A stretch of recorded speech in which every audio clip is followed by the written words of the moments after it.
DK Shivakumar ಪದಗ್ರಹಣಕ್ಕೆ count down.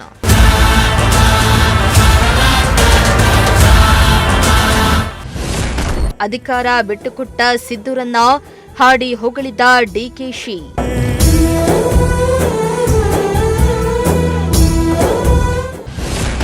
ಎಕ್ಸ್ನಲ್ಲಿ ಭಾವನಾತ್ಮಕ post ಹಂಚಿಕೊಂಡ ಶಿವಕುಮಾರ್.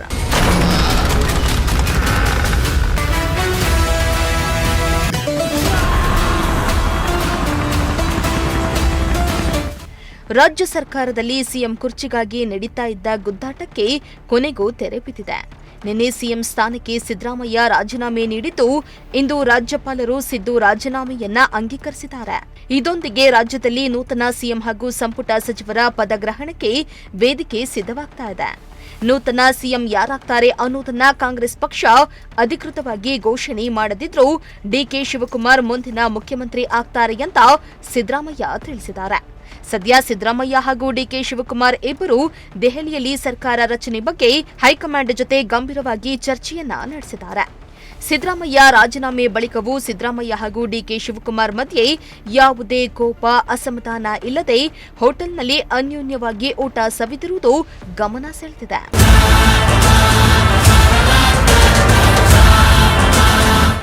ಇನ್ನು ನಾಳೆ ಸಂಜೆ 4 ಗಂಟೆಗೆ ಸಿಎಲ್ಪಿ ಸಭೆ ನಡೆಯಲಿದ್ದು, ಸಭೆಯಲ್ಲಿ ಸಿಎಂ ಯಾರಾಗ್ತಾರೆ, ಡಿಸಿಎಂ ಎಷ್ಟು ಜನಕ್ಕೆ ಸಿಗುತ್ತೆ, ಸಚಿವ ಸ್ಥಾನ ಯಾರ್ಯಾರಿಗೆ ಸಿಗಲಿದೆ ಅನ್ನೋದು ಗೊತ್ತಾಗಲಿದೆ. ಇತ್ತ ಸೋಮವಾರ ಸಂಜೆ ಗೋಧೂಳಿ ಮುಹೂರ್ತದಲ್ಲಿ ಡಿಕೆ ಶಿವಕುಮಾರ್ ನೇತೃತ್ವದ ಸಂಪುಟ ಪ್ರತಿಜ್ಞಾವಿಧಿ ಸ್ವೀಕರಿಸುವ ಸಾಧ್ಯತೆ ಇದೆ ಎಂದು ಹೇಳಲಾಗ್ತಾ ಇದೆ.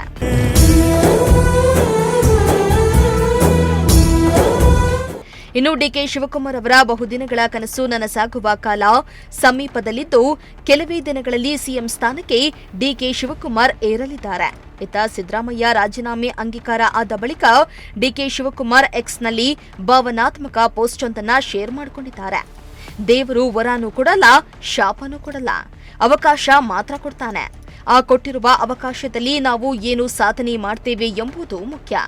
ಇದಕ್ಕೆ ಅತ್ಯುತ್ತಮ ಉದಾಹರಣೆಯೇ ನಮ್ಮ ಸಿದ್ದರಾಮಯ್ಯನವರು ಅಂತ ಸಿದ್ದರಾಮಯ್ಯ ಹಾಗೂ ತಮ್ಮ ನಡುವಿನ ಬಾಂಧವ್ಯಕ್ಕೆ ಸಾಕ್ಷಿಯಾಗುವ ವಿಶೇಷ ವಿಡಿಯೋ ಜೊತೆಗೆ ಭಾವುಕ ಸಂದೇಶವೊಂದನ್ನು ಹಂಚಿಕೊಂಡಿದ್ದಾರೆ.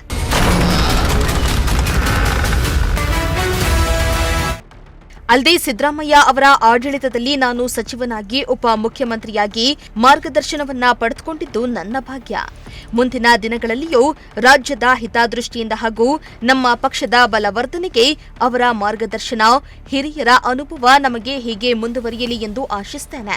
ಕರ್ನಾಟಕದ ಪ್ರಗತಿಗಾಗಿ ನಾವೆಲ್ಲರೂ ಒಟ್ಟಾಗಿ ನಡೆಯೋಣ ಎಂದು ಪೋಸ್ಟ್ ಮೂಲಕ ಡಿಕೆ ಶಿವಕುಮಾರ್ ಕರೆಯನ್ನ ನೀಡಿದ್ದಾರೆ.